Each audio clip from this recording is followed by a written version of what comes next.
අයිබෝවන් ගේ සතියේ ක්ලාස් එක කරන්න බැරි වුණා අපිට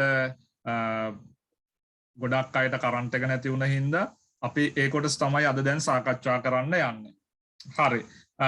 ඉස්සෙල්ලා මම දීලා තියෙන හෝම්වර්ක් එකක් ගේ සතියේ ප්‍රශ්න ටිකක් දුන්නා ගෙදරින් කරන්න ඔයාලට. මේ ප්‍රශ්න ටික කරා අපි දෙවනි ප්‍රශ්නය කරන්න කිව්වා මම. මේ දෙවනි ප්‍රශ්නය පරිගණකයේ යනු පද්ධතියකි පරිගණක පද්ධතියේ මූලික සංඝටක දක්වන පහත රූප සටහනේ ABC නම් කරන්න තියෙනවා. right English medium අයගේ computer is a system name ABC. හරි ලේසි ප්‍රශ්නයක් ඒක අපි ගොඩක් කතා කරා නේද? හරි පද්ධතියක් කිව්වහම එතකොට A කියන්නේ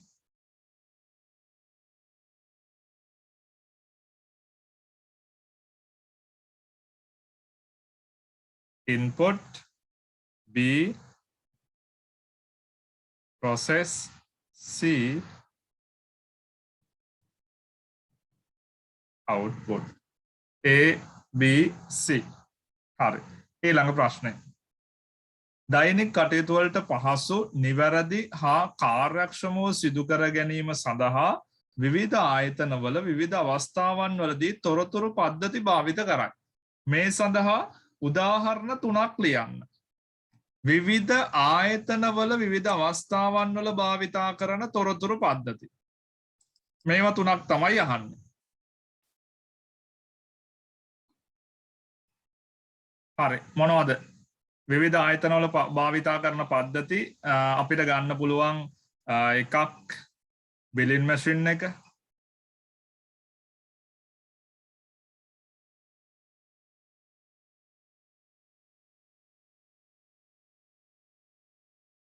බිලින් මැෂින් ඒකටම කියනවා POS කියලා.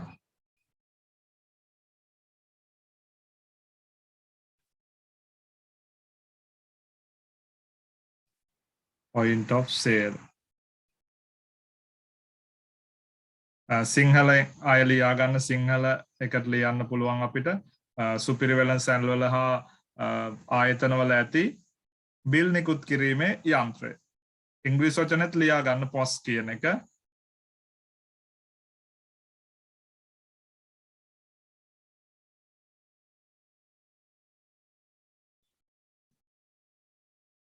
right ඊට පස්සේ තව දෙන්න පුළුවන් ATM automated teller machine. automated teller machine ATM. මේක සිංහලෙන් ස්වයංක්‍රීය ටෙලර් යන්ත්‍රය. ස්වයංක්‍රීය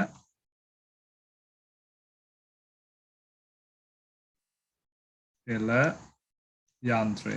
ඒකෙම තව එකක් දාන්න පුළුවන් CDM කියන එක. cash deposit machine. දන්නවත් CDM? බැංකුවේ තියෙනවා දැන් අලුතෙන් ATM එකත් එක්කම තියෙනවා CDM. CDM වල සමහර ඒවා තියෙනවා සල්ලි තැන්පත් කරන්නත් පුළුවන් ගන්නත් පුළුවන්.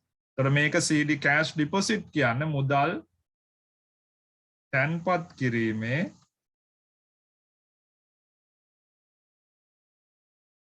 යන්ත්‍රය. මුදල් තැන්පත් කිරීමේ යන්ත්‍රය. right. තව දෙන්න පුළුවන් fingerprint reader.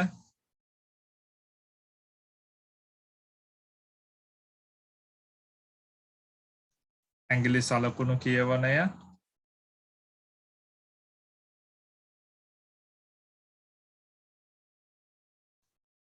තව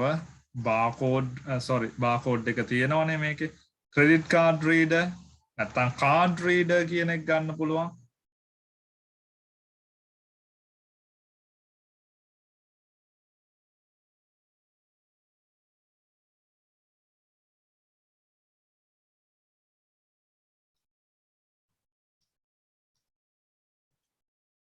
හරපත් කියවීමේ යන්ත්‍රය නැත්නම් ඩෙබිට් කාඩ් වලටත් පුළුවන්. එතකොට හරපත් බැරපත් දෙකටම අපිට ඒක ගන්න පුළුවන්. හරි. ඔය ටික මේ ටික හරිනේ. ලියා ගන්න. හරි ඊළඟ එක වර්තමානයේ තොරතුරු ලබා ගැනීම සඳහා බහුලව භාවිතා කරන QR කේත හරහා තොරතුරු ලබා ගැනීම සම්බන්ධයෙන් නිවැරදි පියවර 1-4 දක්වා අනුපිළිවෙල දක්වන්න. හරි. QR කෝඩ් එක. QR එකත් අර උඩ එකට ගන්න පුළුවන් උඩ ප්‍රශ්නෙට පද්ධතියක් විදිහට. ඉස්සෙල්ලම කරන්නේ QR කේතේ වෙත ජංගම උපාංගය යොමු කිරීම. මේක තමයි ඉස්සෙල්ලම කරන්නේ. QR කෝඩ් එක වෙත ෆෝන් එක අපි අල්ලනවා QR ස්කෑනර් එක පාවිච්චි කරලා. එතකොට වෙන්නේ ඉස්සෙල්ලා ඊට පස්සේ පින්තූරයක් තමයි ගන්නෙ. අපි ගන්නෙ නෑ පැහැදිලි වෙනකොට ඒ ඇප් එකෙන් ගන්නවා. ඊළඟට විකේතනය වෙනවා. ඒ කියන්නේ ඒ තියෙන්නේ මෙහෙම නිකන් කෝඩ් එකක්නේ.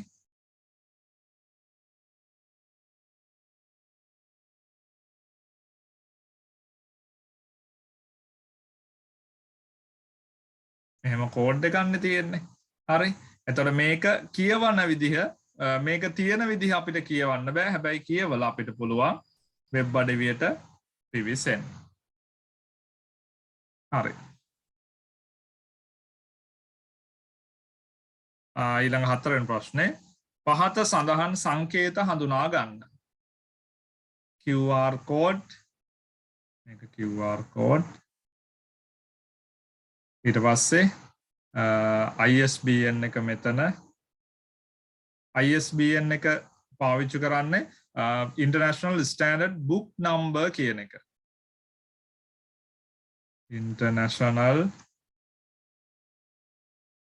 Standard Book Number. පොත්වලට තමයි මේක පාවිච්චි කරන්නේ. මේක බාකෝඩ්. බාකෝඩ් එකේ තියෙන්නේ මොනවද කියලා අහුවොත් බාකෝඩ් එකේ තියෙනවා මේ නිෂ්පාදනය මොකක්ද කියන එක නිෂ්පාදනයේ මිල තියෙනවා ප්‍රමාණය තියෙනවා ඒ කියන්නේ දැන් පිටු පොතක තියෙනවා නම් පිටු 40ද 80ද එහෙම කියලා තියෙනවා නිෂ්පාදකයා කවුද කියලා තියෙනවා හරි ওই විස්තර ඔක්කොම මේකේ අඩංගු වෙනවා right ඒ ටික තමයි කරන්න කිව්වේ හරි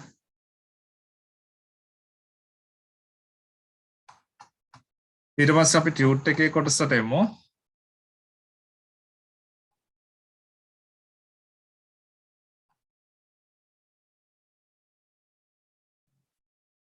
right QR code එක අපි ගිය සතියේ කතා කරා ඊළඟ ප්‍රශ්නෙට එහෙනම් එනවා ඊළඟ නෝට් එකට වෙළඳපළ තොරතුරු සැකසීම වෙළඳපළ තොරතුරු සැකසීම ඒක ලියා ගමු සිංහල මීඩියම් අය ලියන්න ඉස්සෙල්ලා දත්ත සකස් කිරීම සඳහා දත්ත සකස් කිරීම සඳහා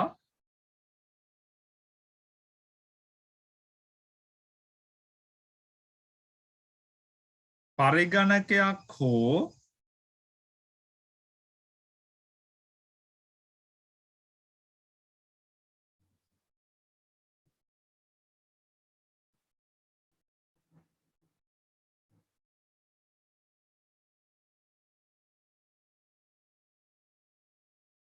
පරිගණක ගත කරන ලද යන්ත්‍රයක්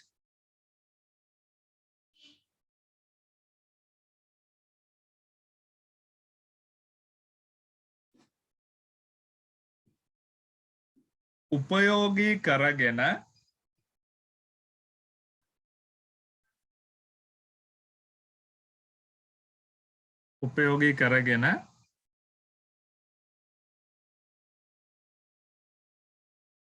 ඒ මගින් ලැබෙන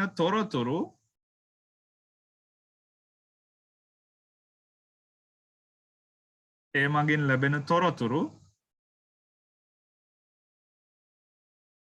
ව්‍යාපාරික තීරණ ගැනීම සඳහා යොදා ගැනීමත්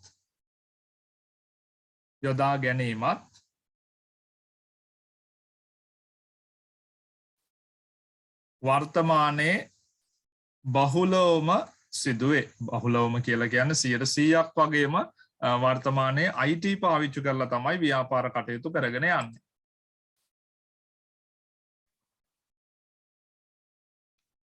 right English medium අය ලියා ගමු English medium අය ලියා ගන්න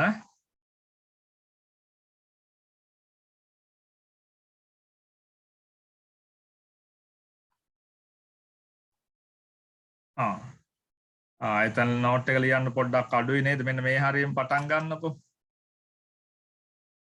පොඩි නෝට් එකක් වැඩි නෑ. මෙන්න මෙතනින් පටන් ගන්න. මෙතනින් ලියා ගන්න.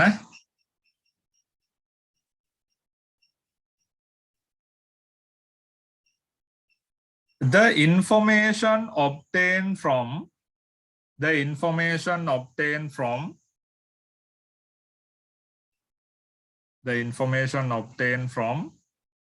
a computer or a computerized machine for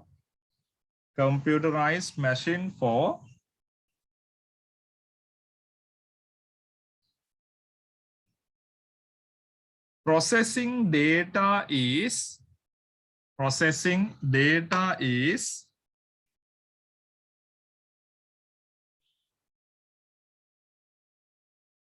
now widely used to make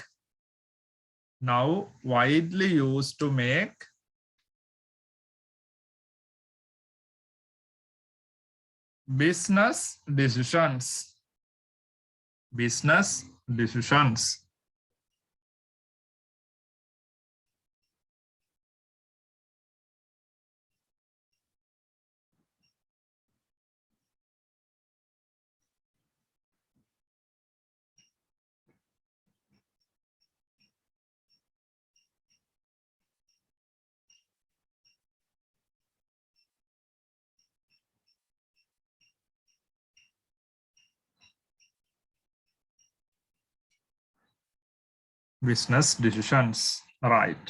හරි. අපි ඊළඟ කොටස දෙනවා. දැන් මේ පාවිච්චි කරේ මම ගිය සතියේ කියලා දුන්න තොරතුරු කොහොමද පාවිච්චි කරන්නේ ව්‍යාපාර ආයතනයක මට්ටම් වල පහළ මට්ටම, මධ්‍ය කළමනාකරන මට්ටම, ඉහළ low level, middle level, top level එකේ කොහොමද පාවිච්චි කරන්න කියලා ගිය සතියේ කතා කරා. ඒකෙදි කතා කරන ව්‍යාපාරිකයන් කොහොමද යටම ඉන්න සුපර්වයිසර්ලා වගේ අය කම්පියුටර් සිස්ටම් පාවිච්චි කරලා ඊළඟ අයට හදලා දෙනවා. ඒ අය ඒ කියන්නේ කළමනාකරුවෝ වගේ අයට හදලා දෙනවා මැනේජර්ස්ලාට. මැනේජර්ලා ඒව පාවිච්චි කරලා ආයතොරතුරු පද්ධති හදලා ඉහළ අයට දෙනවා. ඉහළ මට්ටමේ කළමනාකරුවෝ තමයි තීරණ ගන්න. උදාහරණයකට අධ්‍යක්ෂක මණ්ඩලය, ඩිරෙක්ටර් බෝඩ් එක, ඊට පස්සේ ප්‍රෙසිඩන්ට් සභාපති ආයතනයක් ගත්තාම, ඒ කියන්නේ ව්‍යාපාරික ආයතනයක් ගත්තාම කම්පැනි එකක සභාපති තමයි ඉන්නේ.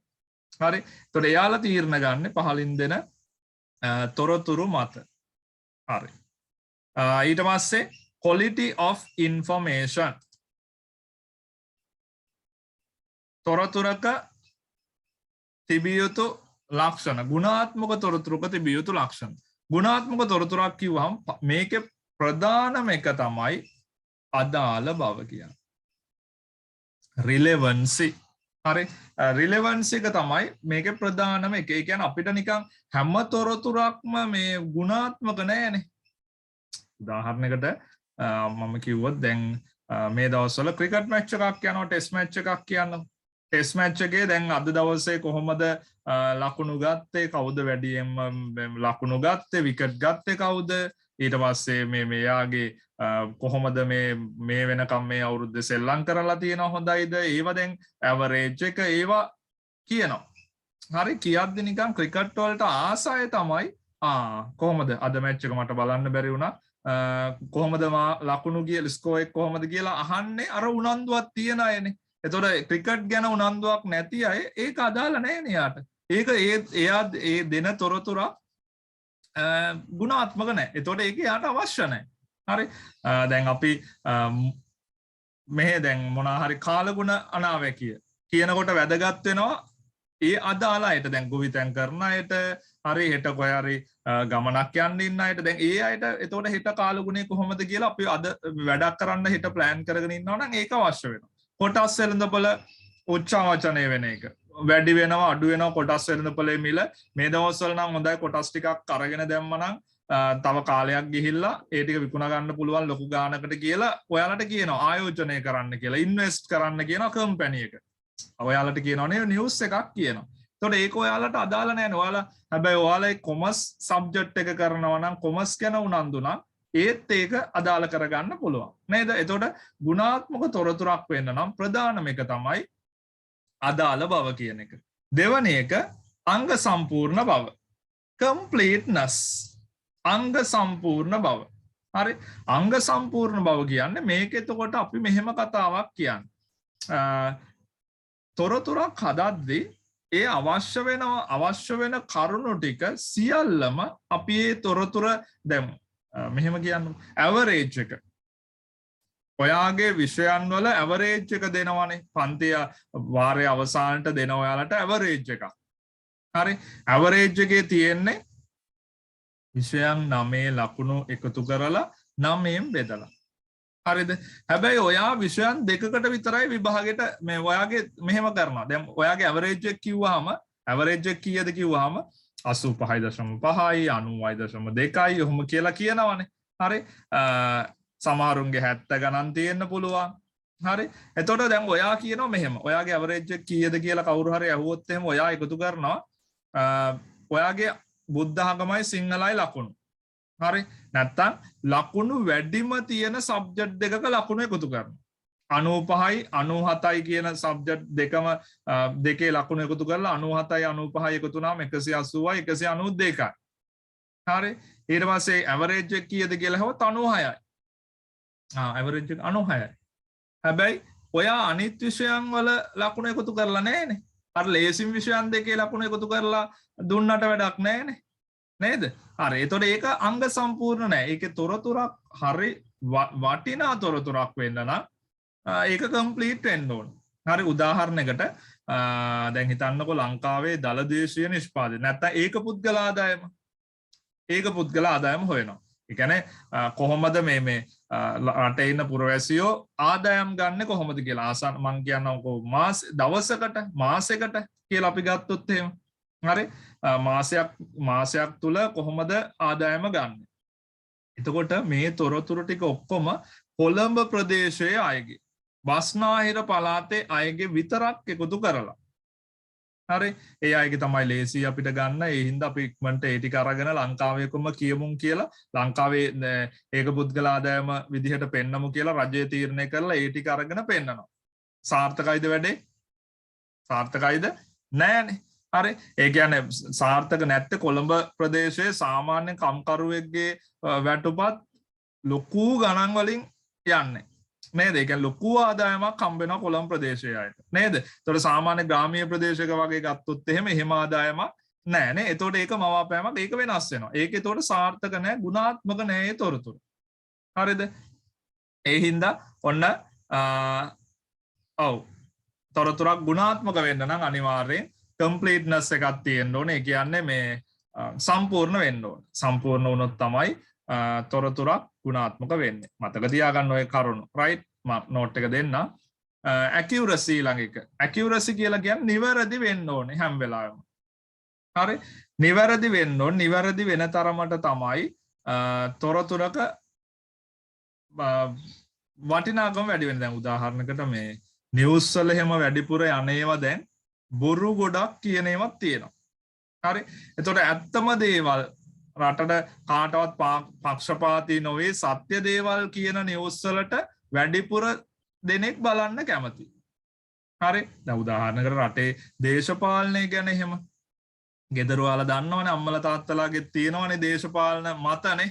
එතකොට රටේ තියෙන දේශපාලනයේ නෙවේ රජයට පක්ෂපාතීව channel කීපයක නිවුස් යනවා. හරි. රජයට විරුද්ධව channel කීපයක ආය යනවා. හරි. එතකොට රජයට පක්ෂපාතී අය බලන්නේ වෙනම channel ටිකක්. රජයට විරුද්ධ අය බලන්නේ වෙනම channel ටිකක්. හැබැයි සමහර channel තියෙනවා දෙපැත්තටම ඒ කියන්නේ පක්ෂපාතී නොවි ඇත්ත දේවල්ම කියන TV channel තියෙනවා. නේ? එතකොට එහෙම channel වලට බලන්න වැඩි පිරිසක් news බලන්නේ ඒ channel වලින්. එතකොට නිවැරදි තොරතුරු දෙන හින්දා. හරි. accuracy එක දැන් අපි යනවා බෙහෙත් ගන්න. බෙහෙත් ගන්න ගිහිල්ලා ඩොක්ටර්ට අපි කියන්න ඕනේ අපේ තොරතුරු ටික නේ. දවස් කීයකින් මේ අසනීපේ තියෙනවද? ඊට පස්සේ අසනීපෙත් එක්ක එන ඔයාට මොනවද රෝග ලක්ෂණ? හරි. මම ඔළුවේ කැක්කුමට බෙහෙත් ගන්න යන්නේ ගිහිල්ලා හැබැයි මම ඔළුවේ කැක්කුම කියන්නේ වෙන ලෙඩ ටිකක් කියනවා වෙන මට තිබ්බේ නැති බොරු ලෙඩත් එක්ක කියනවා. එතකොට ડોක්ටර් බලන්නේ මම කියන ඒවා මත තමයි ඒක තීරණය වෙන්නේ.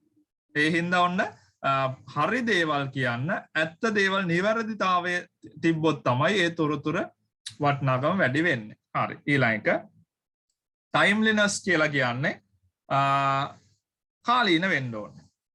හරි. කාලීන තොරතුරක් වෙන්න ඕනේ. තොරතුරු කාලීන වෙන තරමට තමයි ඒ තොරතුරේ වටිනාකම වැඩි වෙන්නේ. හරි.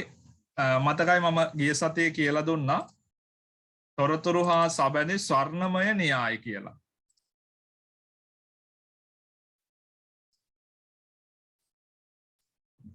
තොරතුරු හා සබැඳි ස්වර්ණමය න්‍යාය කියලා මෙන්න මෙහෙම එකක් කතා කරා.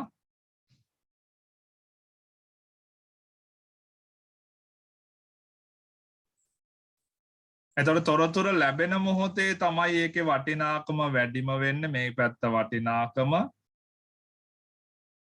මේ පැත්ත කාලය. කාලේ යන්න යන්න වටිනාකම අඩු වෙගෙන යනවා. හරිනේ. එතකොට කාලීන වෙන තරමට තමයි වටිනාකම වැඩි වෙන්නේ. උදාහරණ කාලගුණ අනාවැකිය. කාලගුණ අනාවැකිය කියන එක ටීවී channel එකකට වැරදිලා දැන් මාස දෙක තුනකට කලින් weather forecast එකක් කාලගුණ අනාවැකියක් නිවුස් වලට වැරදිලා දානවා. හරි. දැන් මේ දවස්වල වැහි ප්‍රදේශවලට වහිනවා නේද? ගම් වතුර තියෙනවා, නායම් තියෙනවා නේද? ඒව නැතුව තිබ්බොත් ඒක වටිනාකම නැහැ. ඒතකොට ඇත්ත දේවල් කියන තරමට කාලීන තොරතුරු දෙන තරමට ඒ තොරතුරු වල වටිනාකම වැඩි වෙනවා. ඊළඟ cost effectiveness. cost effectiveness කියන්නේ මේ තොරතුරු හොයන්න අපිට යන වියදම මේ තොරතුරට වටින්න ඕන. ඒ කියන්නේ මෙහෙම කතාව. අපි තොරතුරක් හොයන්න වියදම් කරන ප්‍රමාණය. හරි. ලංකාවේ තියෙනවානේ සමීක්ෂණ වාර්තා. සමීක්ෂණ වාර්තා තියෙනවා. මොනවා සමීක්ෂණ වාර්තා තියෙනවා? Slim Nelson, SRL, LMRB. හරි. මෙහෙම කියලා සමීක්ෂණ වාර්තා තියෙනවානේ. හරි. මේ සමීක්ෂණ වාර්තා පාවිච්චි කරන්නේ තොරතුරු හදන්න data එකතු කරලා data collection එකක් කරලා ප්‍රශ්නාවලි වලින් සම්මුඛ සාකච්ඡා වලින් ඔහොම ප්‍රශ්න එකතු කරනවා. data එකතු කරනවා. හරි.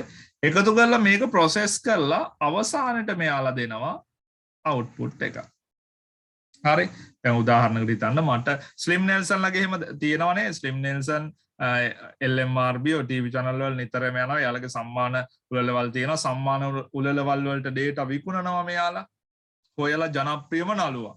ලංකාවේ ජනප්‍රියම නළුවා කවුද? මම ඔයාගෙන් අහලා තියෙනවද කවුරුත් ලංකාවේ ජනප්‍රියම නළුවා කියලා කෝල් එකක් දීලා නැත්තම් පාරෙන් හම්බ වෙලා? මගෙන් අහලත් නැහැ.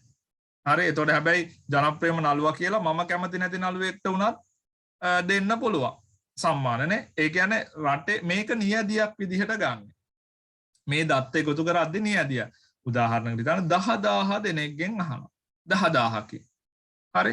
10000කින් තොරතුරු ගන්නවා ලංකාව පුරාම. ලංකාව පුරාම 10000කින් කියන්නේ සාමාන්‍ය ඉස්කෝලයක් ඉස්සරහට ඉස්කෝල දෙක තුනක් ඉස්සරහට ගියොත් 10000 ගන්න පුළුවන්නේ තොරතුරු. හරි. එහෙම ගන්නෙ නැහැ. විවිධ ප්‍රදේශවල විවිධ රැකියා මාකට් එකේ ටවුන් එකේ ඊට පස්සේ ඉස්කෝල ළඟ ඔෆිස් ළඟ හරි එහෙම තමයි තොරතුරු ටික ගමේ සාමාන්‍ය ඇවිදලා හරි මේ තොරතුරු එකතු කරගන්න. එකතු කරගෙන යාලා අවුට්පුට් එකක් දෙනවා. මෙන්න මෙයා තමයි ජනප්‍රියම නළුවා. ලංකාවේ ජනප්‍රියම වැඩසටහන මේක, ජනප්‍රියම නිවුස් මේක කියලා දෙන්නේ ඒවා. හරි? රයිට්. දැන් මට හිතෙනවා මටත් මගේ ප්‍රදේශයේ බිස්නස් එකක් පටන් ගන්න. හරි. මම කතා කරනවා ස්ලිම් නිල්සන්ලට. මං කතා කරලා කියනවා මට අලුතෙන් ව්‍යාපාරයක් පටන් ගන්න ඕනේ. හරි.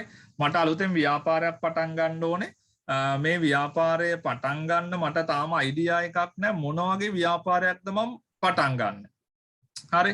මොන වගේ ව්‍යාපාරයක්ද කරන්න ඉන්නේ කියන එක මට එහෙම අයිඩියා එකක් නැහැ. මට මේ මගේ ප්‍රදේශයේ දත් එකතු කරලා මට හොයලා දෙන්න ව්‍යාපාරික අවස්ථාවක්.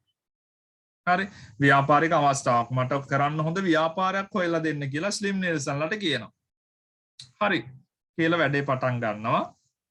වැඩේ පටන් ගන්න එහෙම ඇග්‍රිමන්ට් එකක් ගහලා ගාන කතා කරලා එහෙම තමයි කරන්නේ. හරි මම දැන් ඒ කතාව අයින් කරලා මම කියනවා නිකන් හරි වැඩේ පටන් ගත්තා. හරි වැඩේ පටන්ගෙන යාලා සති 3ක් විතර නැත්තම් මාසයක් විතරම ඔන්න යාලා ඇවිල්ලා මගේ ප්‍රදේශයේ නැවතිලා නේද හෝටල් එක නැවතිලා හරි ඒවා සාමාන්‍ය දේවල් ටික එතකොට යාලා මේ ප්‍රදේශය තමයි ඇවිදින්නේ වාහනයකින් එන්නේ ඇවිල්ලා ඔන්න මාසයක් මෙයාලා මෙහෙ ඇවිල්ලා ඉන්නවා. හරි එහෙම හිතන්නකො නැත්තම් මගේ ප්‍රදේශයේ මෙයාලගේ ඉන්නවා නියෝජිතයෝ එයාලා ඒ ජාලය හරහා ඔන්න දත් එකතු කරනවා. මාසෙන් පස්සේ මට කියනවා රයිට් සර් ඔයාට මෙන්න මේක තමයි මේ ප්‍රදේශය කරන්න හොඳම ව්‍යාපාරය. හරි කියලා දෙනවා. රයිට් ගාන කීයද? එයාලගේ බිල් එක කීයද? එයාලා කියනවා ලක්ෂ 15ක්. ලක්ෂ 15ක් ලක්ෂ 10ක් මාරේ බිල් එක. හැබැයි මම සාමාන්‍ය පටන් ගන්න ඉන්නේ ලක්ෂ 5කින් විතර ව්‍යාපාරයක්. හරි ඔහොම ව්‍යාපාරයක් පටන් ගන්න. හැබැයි අර දත්ත එකතු කරන්නම ගිහිල්ලා තියෙනවා ලක්ෂ 15ක්. හරි ලක්ෂ 15ක් ගිහිල්ලා තියෙනවා. එහෙම වුණොත් එහෙම මේක වැඩක්ද? වැඩක් තියෙනවද මට? ඕක ගාන අපි කතා කරනවා. එහෙම අන්තිමට කියන්නේ කලින් කියනවා රයිට් ඔයාට හොයලා දෙන්න ලක්ෂ 15ක්. එතකොට මම ෆේල් වැඩේ. නේ මට ඒ ගන්න තොරතුර වැඩක් නැහැනේ මට. මට අරගෙන එහෙම ඒකට වියදම් කරන සල්ලි ටික අපරාධ නේද? හරි එතකොට තොරතුරක් අපිට වටින්නේ ඒ තොරතුර ගන්න යන වියදමට වඩා අපේ තොරතුර වටින්න ඕන. හරි තොරතුර වටිනවා නම් තමයි. නැත්තම් තොරතුරට වඩා වියදම වැඩි නම් තොරතුරේ වටිනාකමට වඩා වියදම වැඩි නම් ඒක අපරාධයක් වෙනවා. හරි එහෙනම් ලියාගමු. මෙතන ලියා ගන්න ඉස්සල්ලාම ওই ටික තමයි මෙතන කතා කරේ රිලෙවන්සි කියන එකේ ලියා ගන්න. right සිංහල මීඩියම් මයි ලියා ගන්න.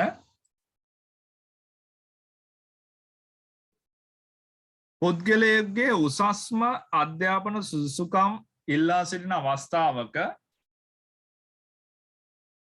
පුද්ගලයෙකුගේ උසස්ම අධ්‍යාපන සුදුසුකම් ඉල්ලා සිටින අවස්ථාවක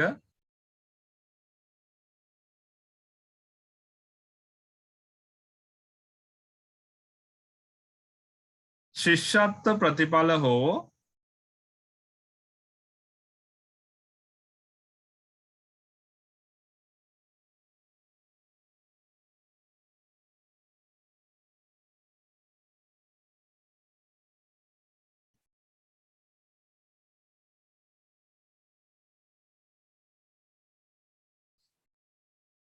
අනෙකුත් ශ්‍රේණිවල ප්‍රතිඵල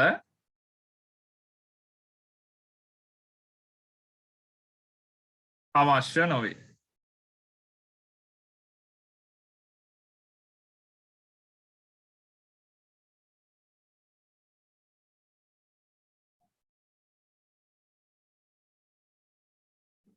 right English ලියා ගන්න.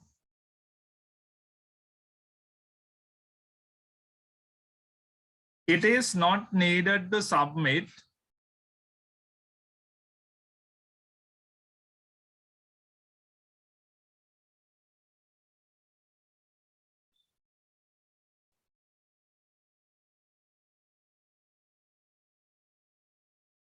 all the academic information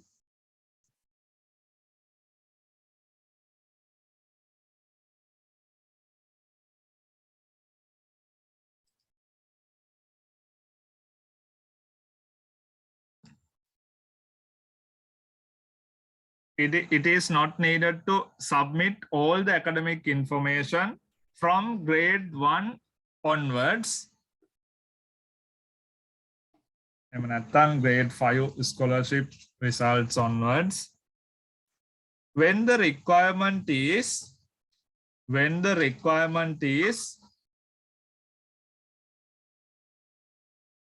to submit only 100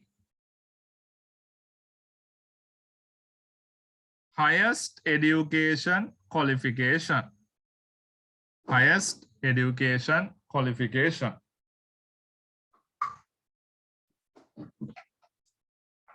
Second one, මේක ලියා ගන්න English medium එකයි completeness කියන එක.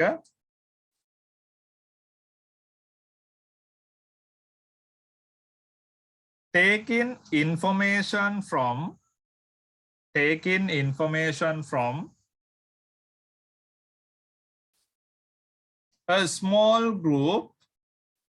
a small group of people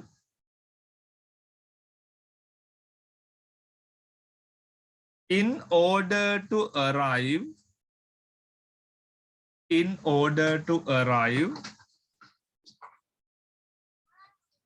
at the PCI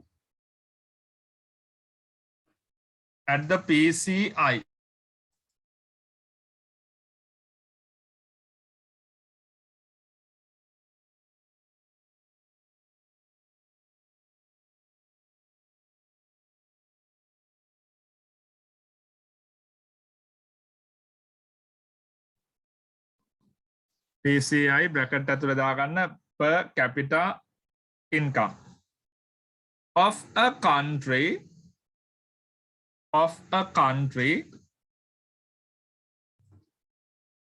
is not sufficient.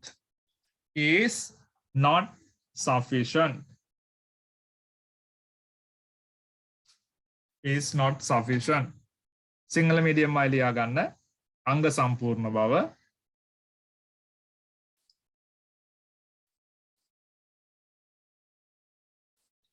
රටක ඒක පුද්ගල ආදායම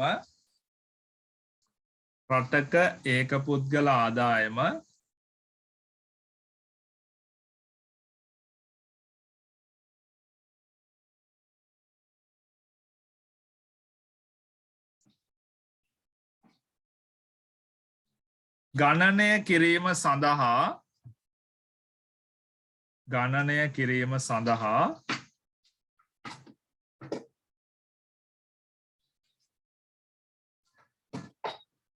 සුළු පිරිසකගේ තොරතුරු පමණක්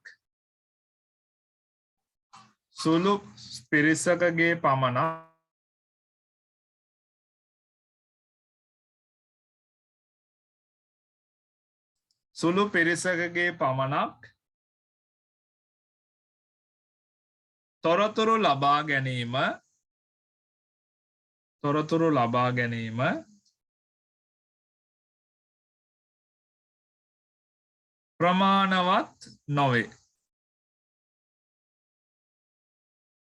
ප්‍රමාණවත් නොවේ.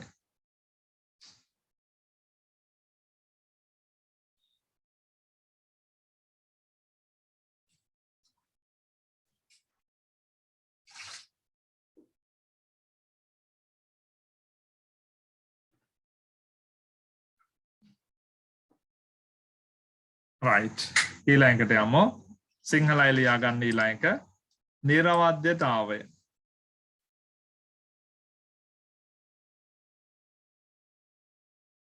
රෝගියෙකු පිළිබඳව ඒක ලියා ගමු. රෝගියෙකු පිළිබඳව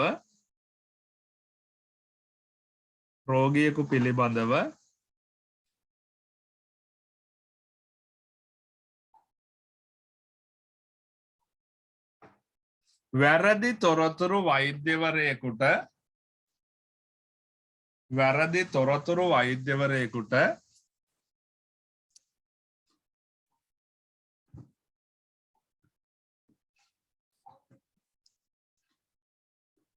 ලබා දුනහොත්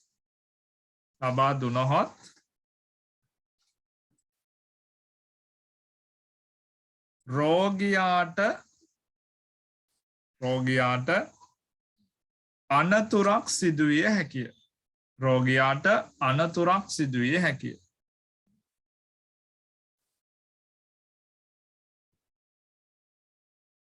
English medium එකයි ලියා ගමු.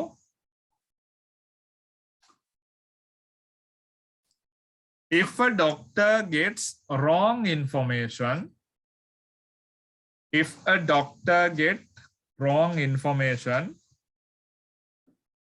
about the patient's health, about the patient's health, it could be harmful. It could be harmful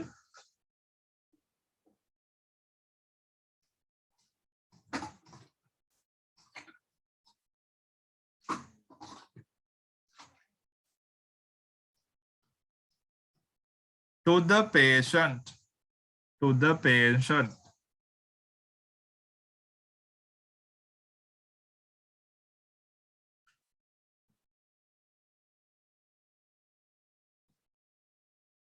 Right. ඊළඟට ලියාගමු English medium අයම timeliness.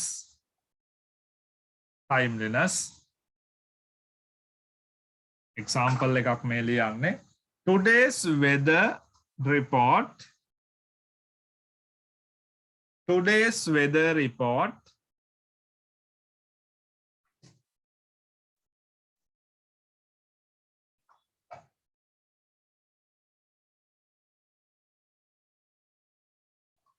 may not be suitable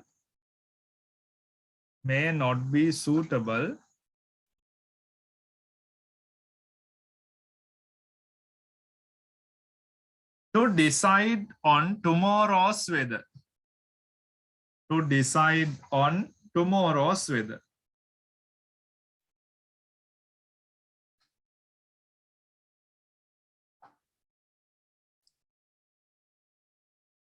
අද දින සිංහල අය අද දින ලබා ගන්නා කාලගුණ වාර්තා අද දින ලබා ගන්නා කාලගුණ වාර්තා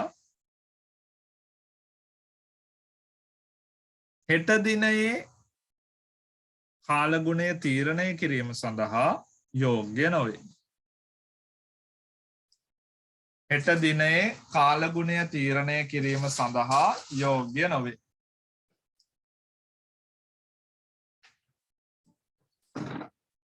Right, සිංහල medium අයම ලියා ගන්න ඊළඟ එකත් පිරිවැය අවුම්වීම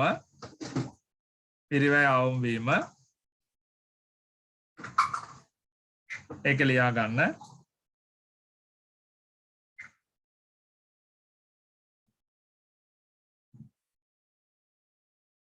ආයතනයක්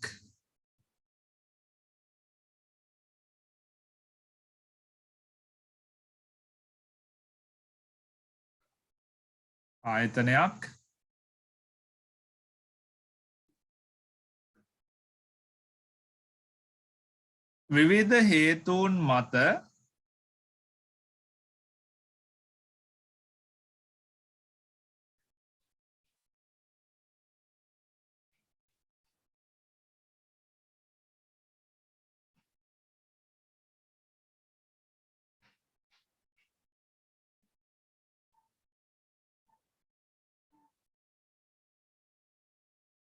රැස් කිරීමට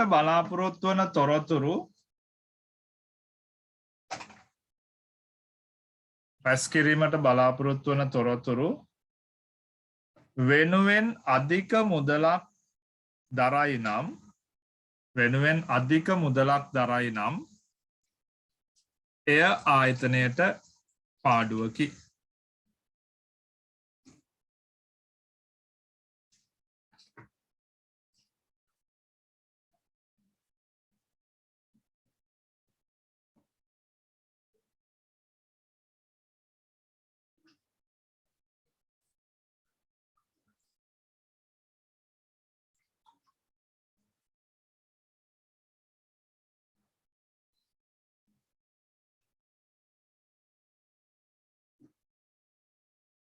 Right, take a ලියා ගන්න English medium අය.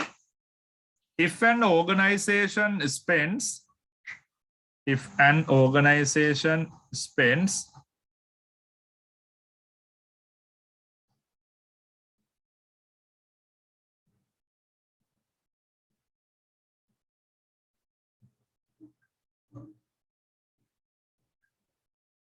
money more than the profit,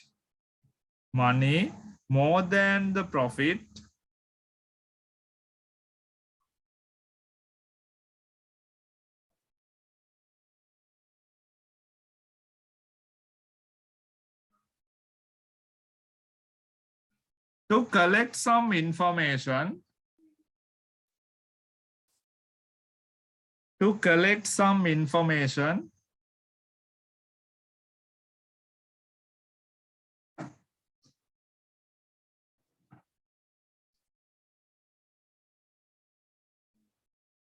in order to increase profits,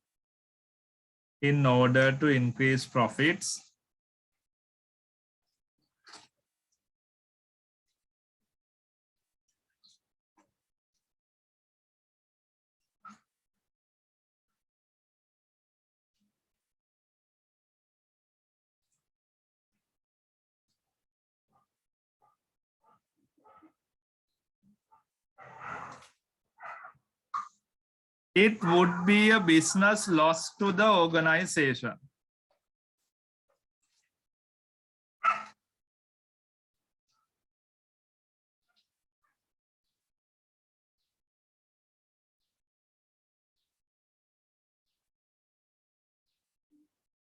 Loss to the organization.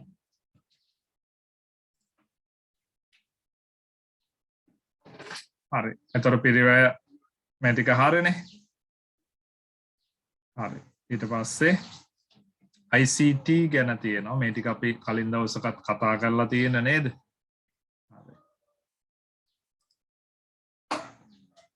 ICT Sinhala medium අය ගැන නෝට් එක එතන තියෙනවා.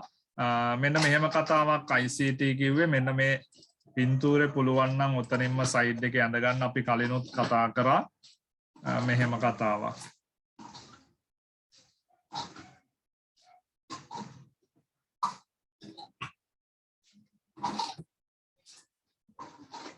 මෙතන තියෙනවා ඩේටා එකක්. දත්තයක්. දත්ත තොරතුරු බවට පත් කරනවා. හරි අලුත් අයත් ඉන්නවනේ බලා ගන්න. ඩේටා එකක් ඉන්ෆෝමේෂන් කරනවා ප්‍රොසෙස් වෙලා.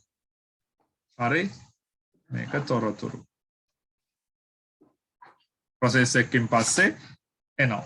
ඊට පස්සේ ඒ තොරතුරු එක තැනක ඉඳලා තවත් තැනකට සම්ප්‍රේෂණය වීමකුත් වෙනවා. ට්‍රාන්ස්මිට් වෙනවා.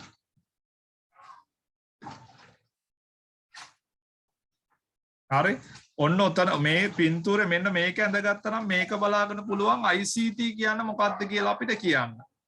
හරි මෙහෙම data information කරන්න use කරන ටෙක්නොලොජි එකට කියනවා information technology කියලා.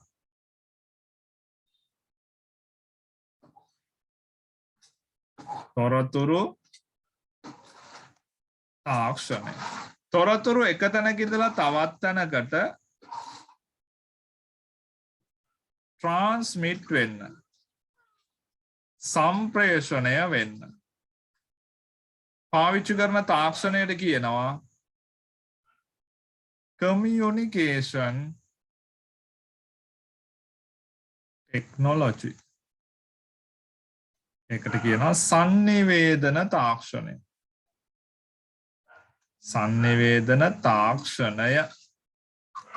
හරි.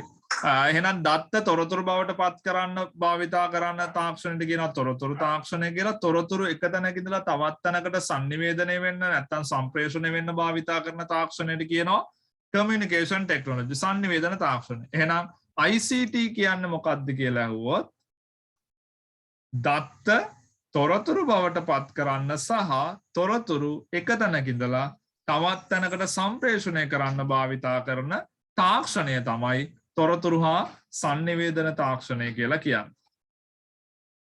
IT plus CT. The technology used to convert data into information and transmit those information into another place or another person. Right, that is called ICT. හරි මේකත් ඕනේ අය නෝට් එකක් දාගන්න ඉක්මනට. IT CT එකතු වුනහම තමයි ICT හැදෙන්නේ. හරි මම නෝට් එක දෙන්නම් ලියා ගන්න මේක ඉස්සල්ලා.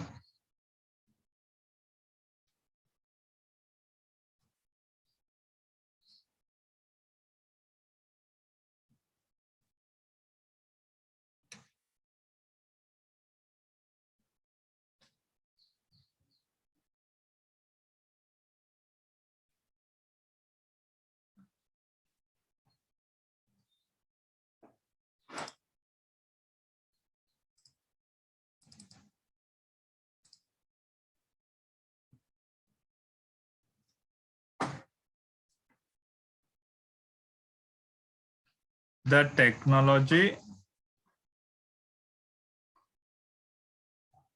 used to convert data into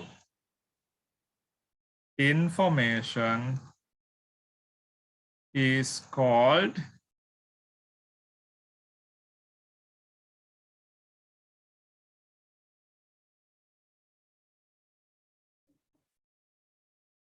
information technology.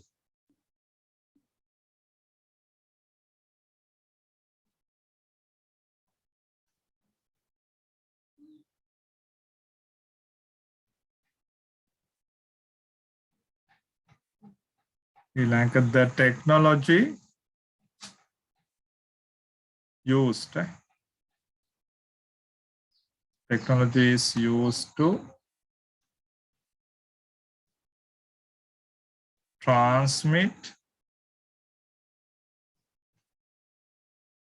information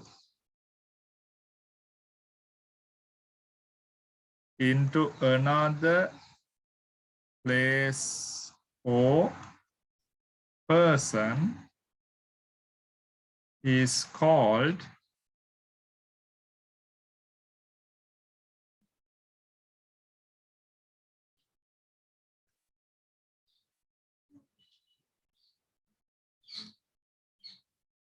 communication technology. Right. And ඊට පස්සේ යටින් ලියා ගන්න මෙහෙම.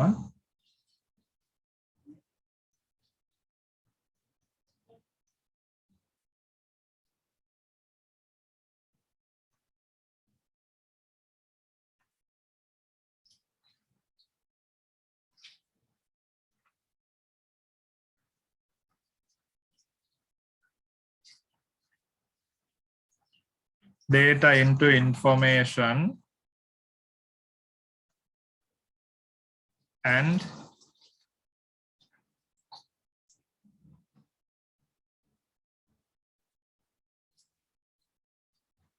transmit those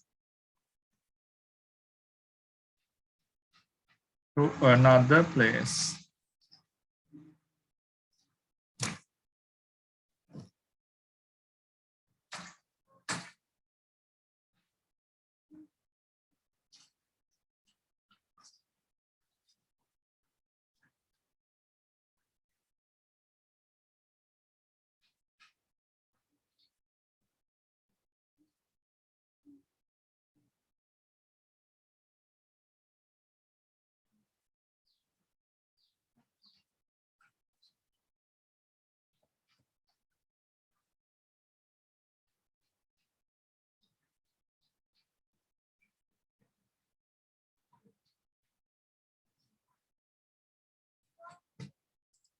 Right.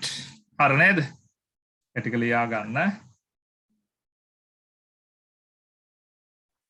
ඊට පස්සේ applications of ICT ICT භාවිතා වන ශේෂ්ත්‍ර මොනවද කියන එක කතා කරනවා.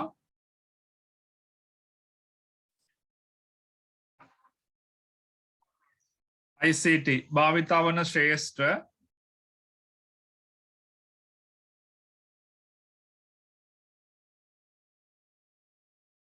industries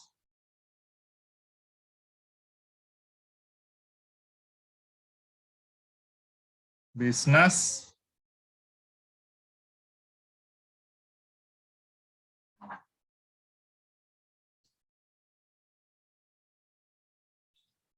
entertainment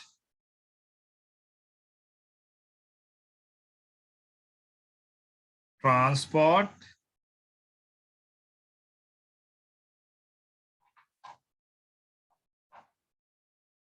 agriculture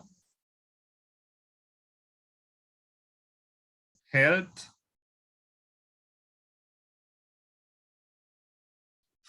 education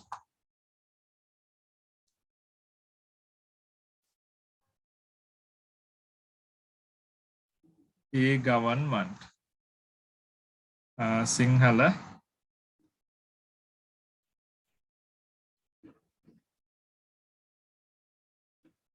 කර්මාන්ත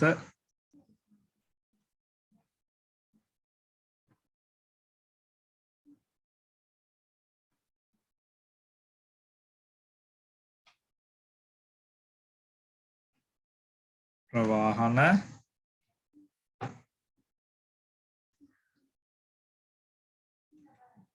කෘෂිකාර්මික සෞඛ්‍ය අධ්‍යාපන රාජ්‍ය මොනවාද කියලා බලමු අපි. හරි ලියා ගන්නකෝ. ලියා ගන්න.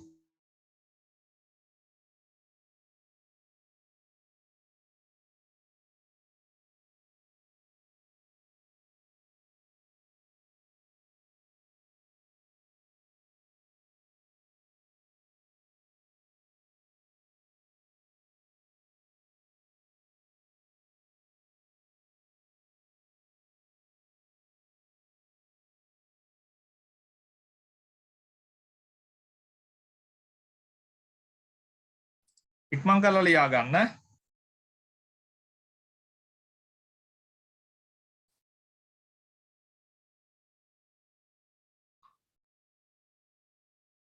right. ඒක පළවෙනි එක පටන් ගන්නවා රාජ්‍ය. රාජ්‍ය කියලා කියන රජය කියන වචනේ තේරුම ඉලෙක්ට්‍රොනික කියන එක. හරි ඉලෙක්ට්‍රොනික. එතකොට රජයක් සේවා සපයන්න ICT පාවිච්චි කරනවා නම් ඒකට තමයි කියන්නේ රජයේ රටේ ඉන්න පුරවැසියෝ ආයතන ඊට පස්සේ වෙනත් රාජ්‍ය වෙනත් රටවල් වලට සේවා සපයන්න ICT පාවිච්චි කරනවා නම් ඒකට තමයි රාජ්‍ය කියලා කියන්නේ. හරි. ලියා ගන්න. සිංහල මීඩියම් අය ලියා ගන්න.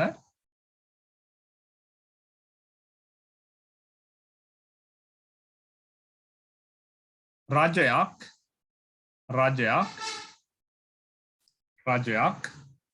ICT යොදා ගනිමින්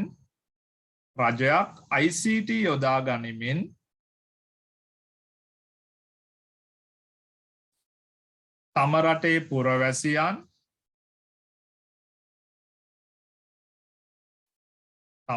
පුරවැසියන් සමාගම් රාජ්‍ය හා රාජ්‍ය නොවන ආයතන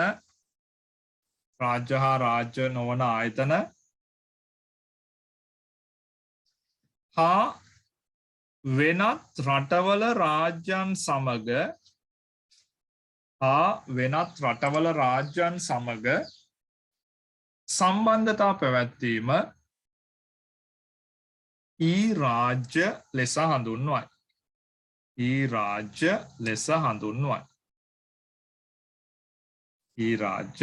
හඳුන්වයි. English medium අය ලියා ගන්න. When a government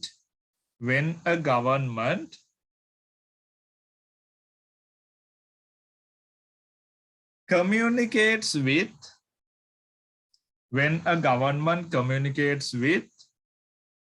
its citizen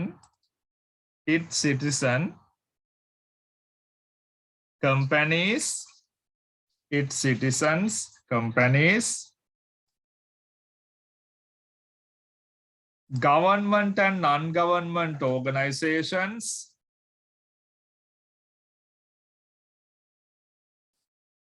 and with other governments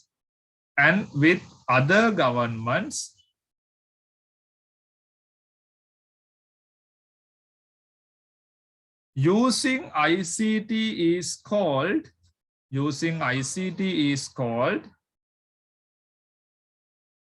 e-government. හරි. So රජය කොහොමද වෙනත් ආයතන ඊට පස්සේ පුරවැසියෝ එක්ක සම්බන්ධතා තියන්නේ කියලා අපි ලබන සතියේ කතා කරමු. එහෙනම් මම ලබන සතියේ නෙමෙයි ඊට කලින් මම වීඩියෝ තව එකක් දාන්නම් ඔයාලට.